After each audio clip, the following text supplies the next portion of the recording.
In the City podcast, it's John, aka Dojo. I'm your host, Ray B. And we got a special guest in the building, man.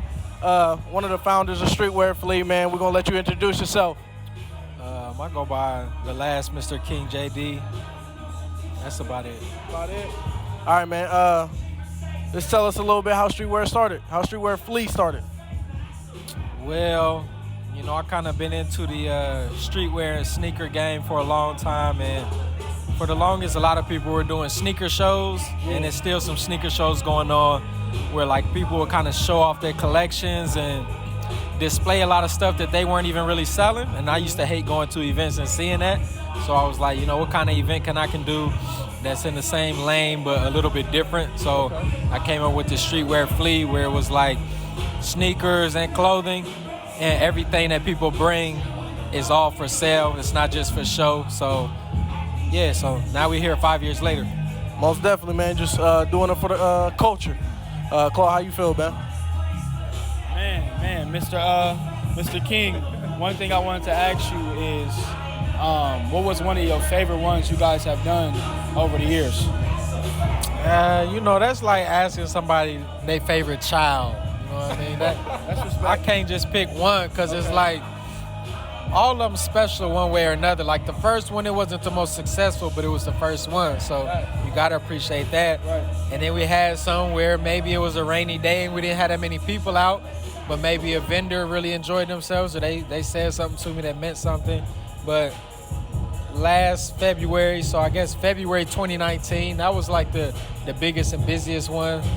For whatever reason, that was cool. But other than that, I just try to make each of them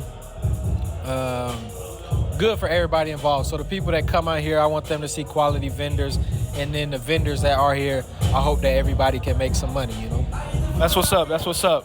Another thing I wanted to ask, could you ever see yourself expanding, like going to maybe another city or another state? Do you ever see that happening? Yeah, for sure. We've been looking at taking it to, starting off in Ohio, so like Cincinnati, Dayton, Cleveland, kind of hitting the major cities in Ohio before maybe even trying something like New York, DC, Chicago, Midwest, East Coast. That's what's up, bro. That's what's up. And I got the last question for you, man. How you think Streetwear Flea, things like Streetwear Flea, what do you think they do for the culture of Columbus?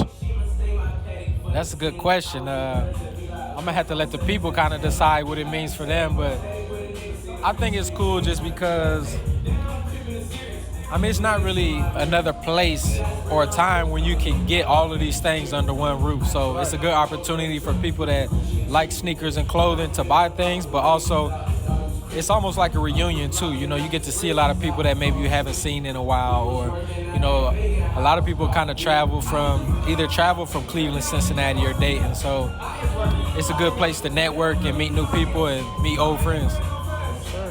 Now, I like that answer, man. All right, Streetwear Flea, huge shout out to Streetwear Flea. Shout out to my boy JD. Shout out to my boy Ray B. This was In the City podcast, man, with the Dojo. Ray B, and we gone.